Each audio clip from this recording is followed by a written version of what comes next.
유라굴로라고 하는 폭풍이 바울과 그 일행을 인도하는 곳은 멜리데라고 하는 섬이었습니다.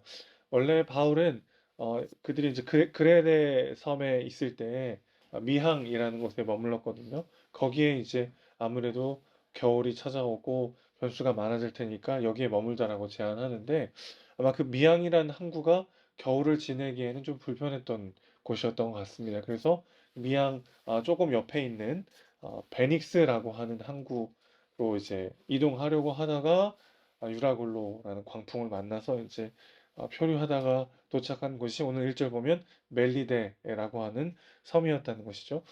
이 섬은 이탈리아 반도 바로 밑에 있는 섬입니다. 폭풍 때문에 길을 잃었다고 생각했는데 로마로 더 가까이 가게 된 것이죠.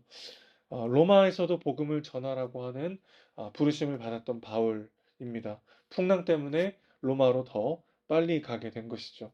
유라굴로라고 하는 이 광풍을 등에 업고 초고속으로 로마로 향하게 되었습니다. 하나님의 사람들의 삶이 이와 같다는 것이죠. 나는 길을 잃었다고 생각하고 뭔가 표류하고 있다고 생각했던 그 시간마저도 하나님은 사용하셔서 선하게 바꿔주시고 우리의 삶을 인도하시는 분이 우리 하나님이신 줄로 믿습니다. 2절 말씀 보시면 원주민들이 바울 일행에게 특별히 동정을 해서 그들을 영접했다 그랬습니다. 벌써 하나님은 바울 일행을 영접하고 먹을 것과 쉴 곳을 제공해 줄 사람들을 예배해 놓고 계셨던 것이죠. 나는 넘어졌다고 생각했고 나는 돌아 실패해서 갔다고 생각했지만 그곳에 하나님 먼저 가셔서 바울 일행을 영접하고 그들을 도와줄 사람들을 이미 예배해 두고 계셨습니다. 원주민들이 그렇게 따뜻하게 맞이해 주고 있는 가운데 또 하나의 사건이 발생하죠. 3절, 4절 다시 한번 보시겠습니다.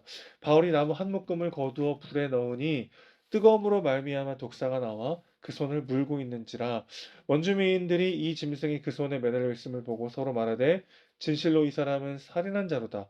바다에서는 구조를 받았으나 공의가 그를 살지 못하게 함이로다 하더니 날이 추우니까 이제 같이 불을 떼려고 하고 바울이 이렇게 더 나무를 추가하려고 이제 불에 넣었는데 그 나무 안에 있었던 독사가 나와가지고 바울의 손을 물었던 모양입니다. 근데 바울을 문 뱀은 섬 사람들이라면 모두 다 알 수 있는 맹독을 가진 뱀이었던 것 같아요. 그러니까 사람들이 이렇게 생각을 한 거죠.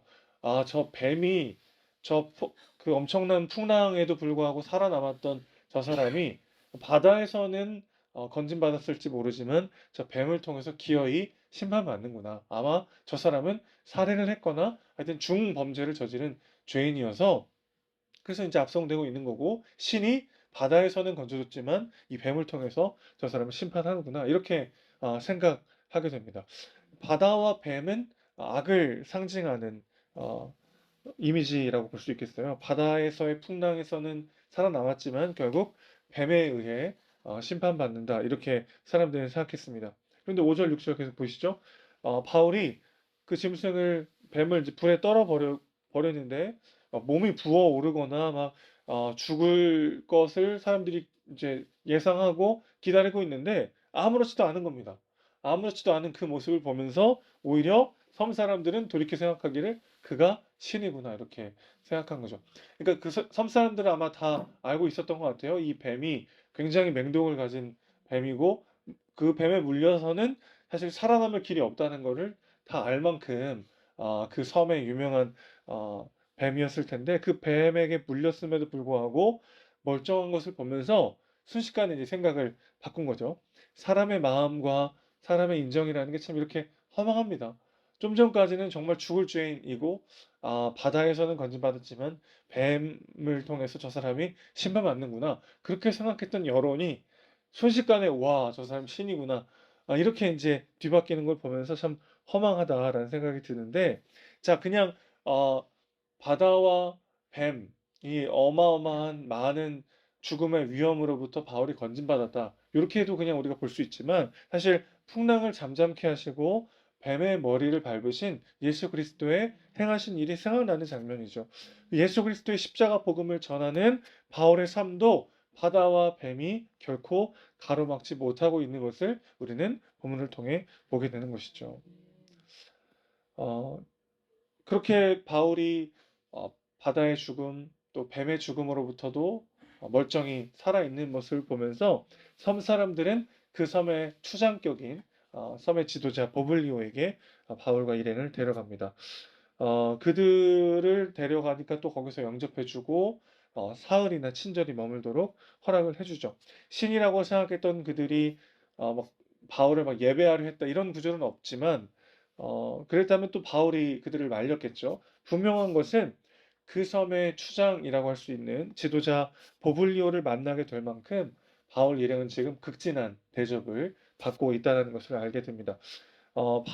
바울이 일행 가운데서 그의 영향력과 위상이 전혀 달라지고 있다는 것을 우리는 보게 되죠. 처음 왜 이렇게 풍랑에 휘말렸다고 말씀드렸죠? 한마디로 바울의 말이 전혀 안 먹히는 거죠. 지금 움직이면 굉장히 좀 위험할 것 같으니 미항에 그냥 머물자라고 제안했을 때 아무도 바울의 이야기를 들어주지 않았습니다. 그냥 그 먼지 날리듯 흩어져 버렸어요. 바울의 말이. 그는 한낱 죄수였으나 이제 일행 전체의 생사에 큰 영향을 미치는 사람이 된 것이죠.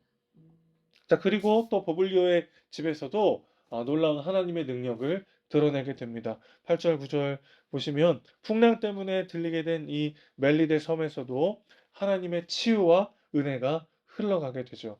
바울이 버블리오의 부친의 병을 고치고 섬 전체에 하나님의 능력을 드러내게 됩니다.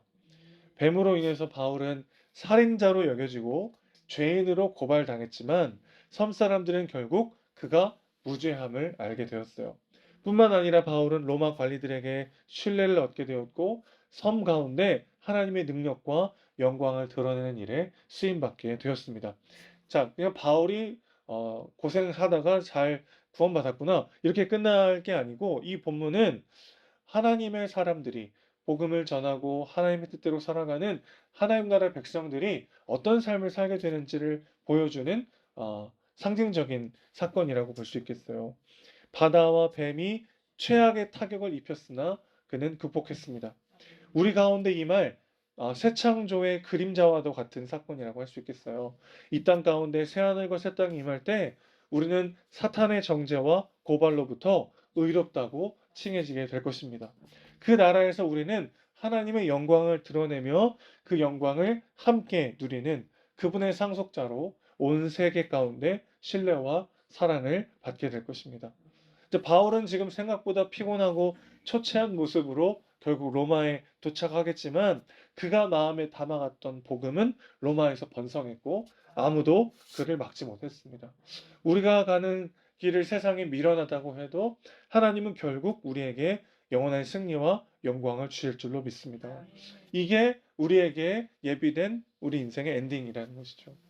그 가운데 바다에 어려움이 있고 뱀의 유혹과 무너짐이 있지만 하나님께서 그 가운데 우리를 승리케 하실 것이고 우리의 삶을 통해 영광 받으실 것이고 이 땅에 도래할 새하늘과 새 땅에서 우리는 의롭다 칭해지며 하나님의 영광을 함께 누리는 하나님의 자녀로 부름받는 줄로 믿습니다.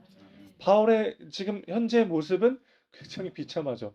죄수의 신분이고 막 초췌하고 그런 모습으로 겨우겨우 로마에 도착한 것 같지만 그러나 하나님은 그 모든 과정을 사용하고 계셨고 바울의 삶을 통해서 영광 받으셨습니다. 이 놀라운 삶의 부르심이 우리 가운데 있는 줄로 믿습니다. 오늘도 현실이 아니라 우리를 향한 부르심을 바라보며 담대히 나아가는 우리가 되길 소망합니다.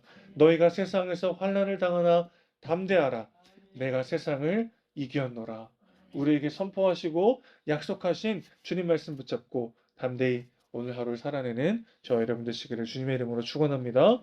하나님 아버지, 오늘도 바다의 풍랑과 뱀의 죽음의 위기 가운데서도 바울을 건지시고 그를 승리하게 하시고 그를 의롭다 여기시며 그를 통해 영광 받으시는 하나님을 봅니다. 이 삶을 우리에게도 약속하셨음을 믿습니다. 때로는 질병과 아픔과 실패와 넘어짐이 내가 어찌할 수 없는 인생의 파도가 휘몰아칠 때 우리는 넘어지고 표류하고 무너지는 것 같이 보이지만 하나님이 그 모든 것들을 사용하셔서 우리를 가장 좋은 길로 가장 빠른 길로 인도하고 계심을 믿음의 눈으로 바라보게 하여 주시옵소서.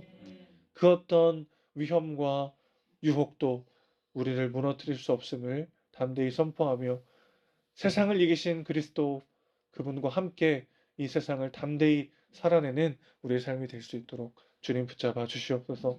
결국 우리의 삶을 통해 하나님은 영광 받으실 것이고 하나님의 영광과 이름이 온 세계 열방 가운데 드러나게 될 것이며 그 가운데 우리가 의로운 하나님의 사람으로 높임받을 그날이 반드시 온다는 것을 기억하게 하시고 오늘 내가 처한 상황과 현실이 때로는 초췌하고 비참하고 부족하다 할지라도 그 하나님의 영광을 믿음의 눈으로 바라보며 이 시간들을 담대하게 살아내고 버텨내고 견뎌내는 우리가 될 수 있도록 오늘 하루를 그렇게 소망 가운데 살아낼 수 있도록 주님 우리와 함께하여 주시옵소서.